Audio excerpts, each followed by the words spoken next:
I'm Deb Haaland, Secretary of the Interior and a proud member of the Pueblo of Laguna. It's an honor to welcome you to the Department of the Interior's event honoring Indigenous Peoples Day. On Monday, our country will honor Indigenous Peoples Day, and we have a lot to celebrate. The strength of Indigenous communities, the traditions and cultures that have survived millennia, and our hope for the future of Indigenous communities. As I join you from the ancestral homelands of the Anacostan and Piscataway people, our world is facing the global crisis of climate change. More intense storms, historic droughts, extreme wildfire, heat waves, sea level rise, and so much more. But nature can be our ally in addressing these challenges, and there's no better community to ask about nature-based solutions than Indigenous communities.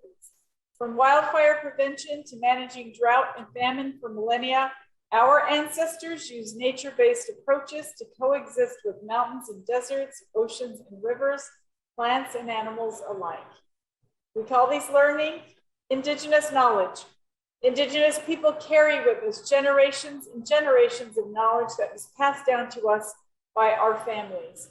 And it's by incorporating Indigenous knowledge into our work that we can restore balance to nature.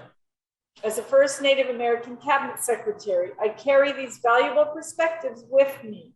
My responsibility to future generations is ingrained in me by my culture and traditions, but I believe we all have that obligation to the future. It was during time spent with my grandparents in Mesita, our small village in Laguna, that I learned our obligations to steward the earth. I would spend summers in the cornfield with my grandpa, where he passed down our own agricultural traditions. He passed them down to me as we tended the cornfields that our pueblo has cultivated since time immemorial. He taught me about how precious water is, about how the snow in the mountains fed the river, which then fed our fields. He taught me to take from the earth only what we can use and not more. Today, I want others to share how their traditions and Indigenous knowledge are shaping the work they are doing to improve climate resiliency and adaptation. By showing us how cultural and traditional practices can help address the climate challenges we face, we can all learn for the future. So I'll start by turning the floor over to my colleague and my friend, our Principal Deputy Assistant Secretary for Indian Affairs, Wizipan Garriott. Welcome, Wizi. Thank you, Madam Secretary. As always, it's an honor and privilege to serve under your leadership. Haumitakepi, iuha chante washte na pe chuza palo, wizipcha emacha palo na sichangu la kota hemacha. Greetings. I greet each and every one of you with a good heart. My name is Wizipan Garriott, and I am a citizen of the Rosebud Sioux tribe. I'm honored to join Interior's event today around Indigenous peoples. As we discuss Indigenous knowledge and how important it is for us to restore balance to nature, which is critical to our work to address climate change, it is my hope that everyone viewing today's event will feel excited about the projects that tribes are already working on and empowered to jumpstart new projects that embrace Indigenous knowledge. Last week, I was in Oklahoma for the Native Language Summit. It was a place where Indigenous knowledge was being passed from community to community, and the importance of that knowledge was of critical importance to all communities who attended. I was struck by the vibrancy and the importance of our languages, but especially the power that Indigenous knowledge has, and it is embedded in our very languages as Indigenous people. This was the passing of the torch, and it represents an opportunity for Indigenous people to do exactly what Secretary Haaland was talking about, passing on our knowledge from one generation to the next. As we move forward, the Bureau of Indian Affairs will support Indigenous knowledge work that is done at every agency across the federal government. And we also hope we will be working to develop government-wide guidance and reviewing the Interior's policy connections to these important efforts. Today, I'm looking forward along with everyone else, to taking a closer look at the tangible results and successes that tribal communities are seeing with projects that harness Indigenous knowledge. These projects can serve as models for how we move forward in our work to address the climate crisis and empower communities throughout the country. Thank you for everyone who is tuning in virtually for this conversation. And now I'll turn the floor over to Chairwoman Frances Charles, who will share more about her tribe's river restoration efforts. Chairwoman Charles, the floor is yours. Thank you. First, I want to say thank you very much to Secretary Haaland. It's an honor to be here for Indigenous Peoples Day, and I'm very humbled for the opportunity to speak. My name is Frances Charles, and I am a longtime elected chairwoman for the Elwha Clallam tribe. Our reservation is located on the Elwha River on the northern coast of the Olympic Peninsula in Washington State, the other Washington, as we always say. Our Elwha people have lived there for thousands of years in balance with one abundant salmon runs, which always provided the food in the ceremony. We are a party of the 1855 Point No Point Treaty, which we reserved our fish hunting and gathering rights. In 1913, the Elwha River was built just a few miles upstream from our homes. No one had told us and no one had asked us. The dam blocked 95% of the river and almost overnight reduced the salmon runs of a tiny fraction of what they have been. A severe infringement of our treaty rights and the violations of the state law. Behind the dam, Aldwell Reservoir flooded an ancient village site and our creation site, and that is something that we are sacrificing in different areas just as much as in our area for the sacred sites. In 1925, a second dam was built upstream from the first. We worked for literally 100 years to remove the dams, and I really thank our ancestors and all the previous council members because I'm following their footsteps. In 1992, Congress passed an act that launched the dam removal process. Demolition finally began in 2011 and was completed in 2014. Still work to be done. Dam removal was possible because the Lower Elwha Preserve, we were inspired by all the sacrifices of our ancestors and by our own for our future generations. We never gave up. Our name is Clallam, means strong people, and that is what we have shown in order to remove the dams. Congress took action in 1992 because we forged partnerships with the local government, states, and federal agencies, the local businesses, communities, conservation organizations, tribes, the National Park Service from Interior Department was an earlier partner, and a strong one because much of the Elwha River is in protected statuses with the Olympic National Park. We also work closely with the National Marine Fisheries Service to ensure that the settlement, discharge, and other initiative impacts of the dam removal would not inadvertently wipe out any salmon runs. NIPS helped us develop hatchery programs that preserve native genetics without harming the ultimate goals of restoring the wild fish. This is the largest ecosystem restoration project ever undertaken in the United States, and it is not finished yet. At present, salmons are still in the early stages of reestablishing themselves throughout the river, particularly in the upper part of the watershed, but the things are definitely moving in the right direction. The most important next step in the restoration process is for Congress to enact the H.R. 8286, which our congressman introduced in July.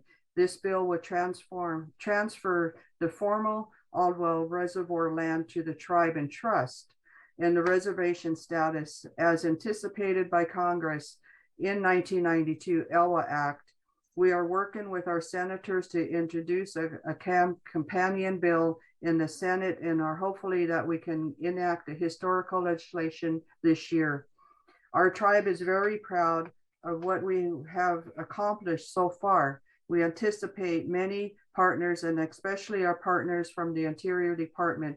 We are a small tribe of 1,000 enrolled members with limited resources, but very definitely to fully restore our beloved river and protect our treaty rights. So thank you, and I'm happy to take any questions. Thank you so much, Chairwoman. Thank you for sharing that. And it's clear that you're very passionate about this issue.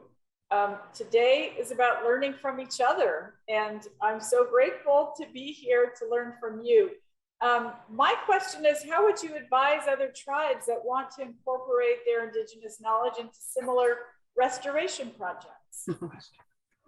So in order to remove the dams and begin into restoration, we had to learn many new things, such as lobbying, litigations, and fishery science mainly.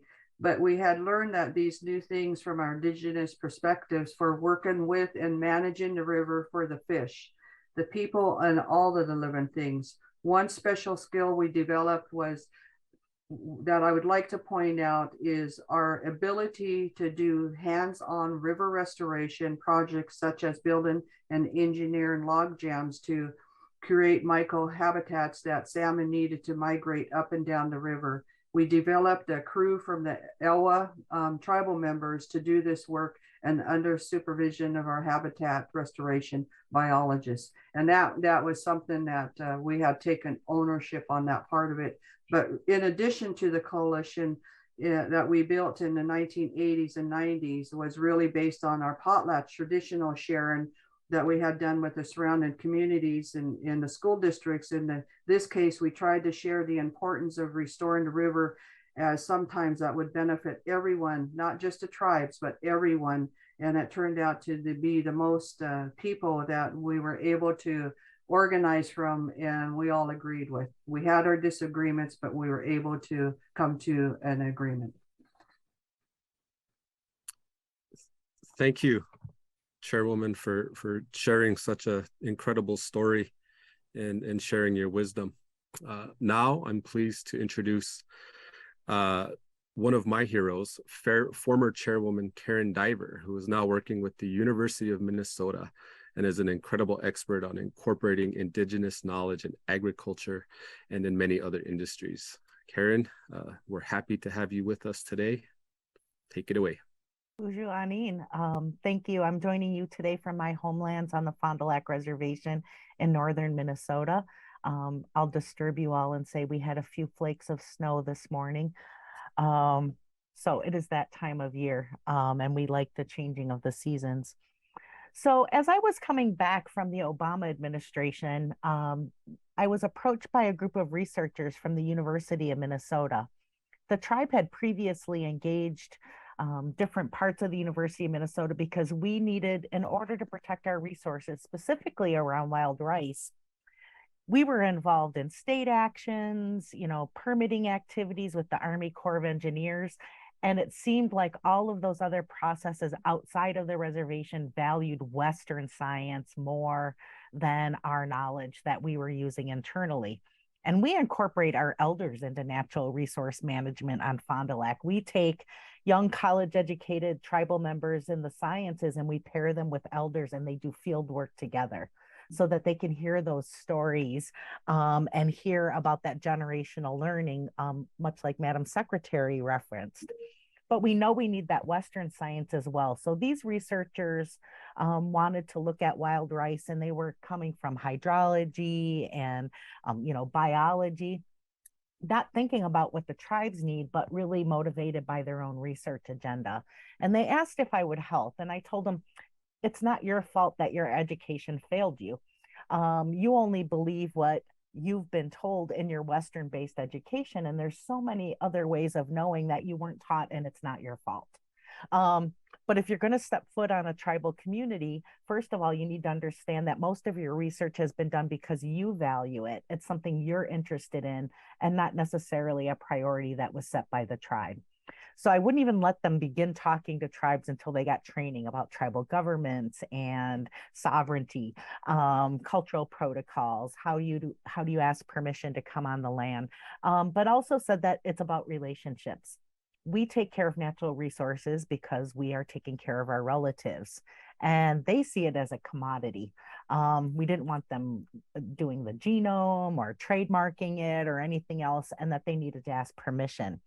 So they started building those relationships. And what they found out was, yeah, tribes need science, Western-based science. It's one of the tools in their toolbox. But in order to get access to understand how we caretake, they needed to be trusted first. And it meant going in the field and coming back, doing data agreements with the tribes, respecting tribal sovereignty about where you can do this research or not, where you can publish, where you're not allowed to publish, and more or less changing the power dynamic of how those relationships are implemented in the field. They soon learned that it was multidisciplinary from a tribal perspective, because tribes, it's a cultural activity for us, but it's also a protective factor for our youth to be involved in these activities. It's a public health issue because it's a part of our traditional foods and traditional diet. It's a part of our economic engine. And so they started to bring in other researchers and round out and become a multidisciplinary team. These researchers got fundamentally changed by this project, and going into community and hearing from elders. They had to give up control. They had to sign those data agreements and get them through their institutions. But each of them says it's fundamentally changed how they see themselves as a servant to the public, and in this case, tribes, that they weren't doing it out of their own interest, but because it was a tribal need and it would aid their stewardship and their capacity to caretake their relatives. So there's value in both, and they don't know what they don't know. But when we can exert our sovereignty and marry our research with TEK as well as Western science, we can take care of our relatives much better.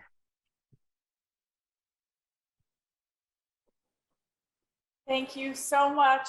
That was wonderful. I'm so appreciative of your perspective. I want to ask, how can tribes protect their Indigenous knowledge while engaging with mainstream researchers and universities? You know, we need to develop institutional review boards. Many communities have them. It's usually around human subjects. We need to teach universities that we view natural resources, many of the things in it, as our relatives. And so they'll use the same protocols that they do through an institutional review board. There's samples out there. You can pass ordinances. You could have community members sit on that to safeguard. You have to have MOUs and MOAs to protect your data sovereignty and give permission at each step, and let the researchers know they can't publish. And then I would also challenge the federal government a little bit. We have an open science initiative now with federal funded projects. How do tribes, where they are leveraging their university relationships, how do they say, we need to be able to do the research, but it needs to not be open data? We need to still maintain control over our traditional ecological knowledge so that it's not exploited. Thank you for sharing your insights with us in the audience, Karen. Our final panelist, who is also one of my heroes, is Chairwoman Cheryl Andrews Maltese, who has been working on projects that incorporate Indigenous knowledge across the board here on the East Coast. Chairwoman, the floor is yours. Thank you, Easton. Winnikisak, Nataswi Cheryl Andrews Maltese. I'm the chairwoman of the Wampanoag tribe of Gay-Hedequena, which is also on the island of Nope, now known as Martha's Vineyard. We're part of the Great Wampanoag Nation and the people of the First Light. Thank you so much, Secretary Haaland, for hosting this forum and for inviting me to share some thoughts. As we know, the Creator blessed us with our Mother Earth and all her gifts, as well as the responsibility to maintain them. We've stewarded our lands and our waters and have taken care of our Mother Earth since time immemorial, so she could take care of us and our future generations to come. What's happening to our mother was not meant to be, and we must act quickly to return to some of our old ways to restore our balance to help our mother heal. As we know, tribal communities have a unique insight into caring for our environment in our traditional way, and the knowledge is still present. We rely on our elders, as has been mentioned, who have the knowledge and who share it with us. They not only share how things were done, but more importantly, is why they were done the way that they were done. Understanding and blending the inherent knowledge of our past with the scientific aspects of the present just enhances our ability to protect and preserve our continued use of our lands and waters for the sustenance and subsistence of our people and all people. So I'm so very glad that the powers that be, our federal partners, are finally looking to Indian countries' knowledge to help. And as always, we in Indian countries stand ready to do so. With regard to some of the projects that we've been doing and what we've been noticing, as a coastal tribe, we've been seeing the direct impacts of climate change for years. The 100-year storms are almost annually now. We've seen the increase in the severity, length, and devastation, the erosion that they've been causing, the flooding, and the changing of the bathymetric flows, or basically the current, which is removing and redepositing silt and sand in other areas. Being on an island, we see these impacts through a literal 360-degree lens. Our beaches and ponds, estuaries, wetlands, and bogs are all feeling the effects of climate change. And these impacts are changing the delicate eco-balance and the interconnectivity of our Mother Earth, which sustains us. One of the projects that we were compelled to do is beach nourishment and dune restoration. And that was in order to protect our natural cranberry bogs. What it was a project to rebuild our sand dunes and to add beach grass to our beaches and add sand to the beaches to regrow the dunes as our natural barriers to protect our wetlands and our cranberry bogs. We maintain our bogs in a natural and a traditional way. We don't use herbicides or pesticides. We don't flood the bogs to increase harvest. And so for us, the soil, sun, and rain conditions all need to be correct and natural, and those natural protections need to be in place. So when these protective elements are impacted, like the dunes and the beaches, so are we, and so is our sustenance of our cranberries. Like after Hurricane Sandy, those protections and barrier dunes were gone completely.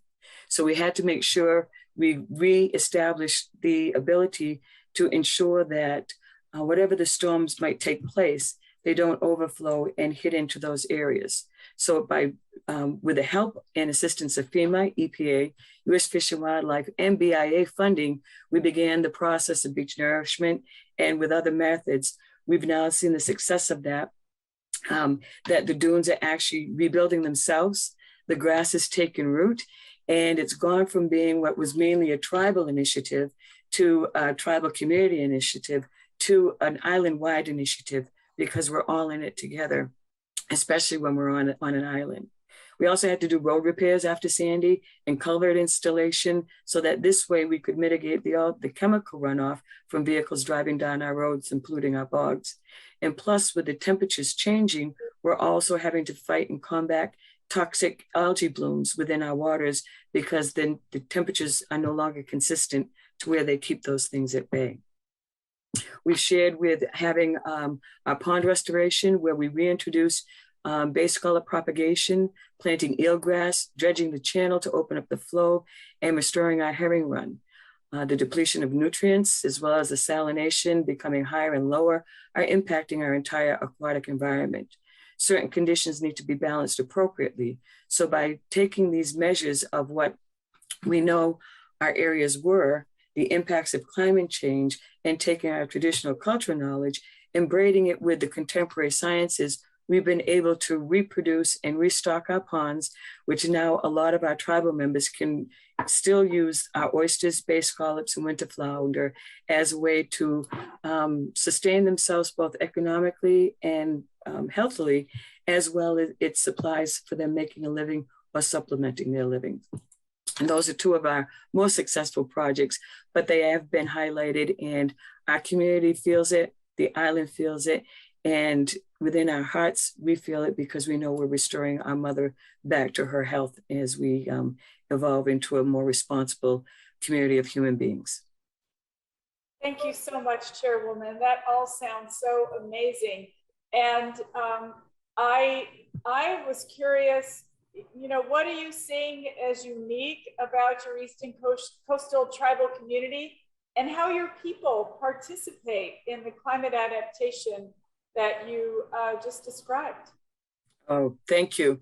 It's wonderful. You know, not only are we, the tribal community, the keepers of the, you know, indigenous knowledge, so that we're here to fix the problem, and having the community engaged, we actually do need the manpower. It's a daunting task to try to mitigate what's taking place through climate change and nature. But literally, we have all hands on deck. It's so rewarding to see the multiple generations working together side by side, our elders teaching all of us, what we need to know, and the children learning it so that we know we can be heartened by the fact that we are training them to be the stewards as we are supposed to, and they will be able to continue on for generations to keep the knowledge alive and the tradition and the culture and how we use that in all aspects of what we do, especially when it comes to our mother and caring for all of us. Thank you so much, Chairwoman. That sounds wonderful. And kind of what I alluded to in my remarks, me learning from my grandfather, it's so important for us to hand that knowledge down. So I'm just incredibly honored to have such wonderful leaders join our conversation today. Thank you all so much. And I thank you, Weezy, my colleague and friend, for joining us and for everything you do to keep us focused on the traditional knowledge and life ways that have sustained us for millennia. As we face the climate crisis, Indigenous knowledge will be an invaluable resource that must be acknowledged and elevated. The truth is, if we are going to be successful in tackling the climate and biodiversity crises, we must empower the original stewards of our lands. President Biden has ushered in a new era of respect for Indigenous knowledge, and at Interior, we're putting actions behind that commitment. That includes partnering with Native communities to co-steward our public lands and waters, and in some cases, transferring conservation responsibilities directly to tribal nations. I was honored to join the return of the National Bison Range to the Confederated Salish and Kootenai tribes in Montana and hear singers summon the buffalo with their traditional songs. Likewise, the Dorshak Fish Hatchery in Idaho is now under the management of the Nez Perce tribe. The tribe is working closely with the U.S. Fish and Wildlife Service and the next generation of Native students to pass on their knowledge. By incorporating Indigenous knowledge into our work and ensuring we're leading with science-based decisions, we can restore balance to nature. Thank you all for joining us today. And I also want to give a big thank you to Jason and Corey, our ASL interpreters, for ensuring that we are inclusive today. So thank you both so much. Thanks for joining us today, and I hope everyone enjoys Indigenous Peoples Day on Monday. I'm going to say that Indigenous Peoples Day is Monday, but Indigenous Peoples Day can be every day. Dawa. Thank you all so much, and have a wonderful afternoon.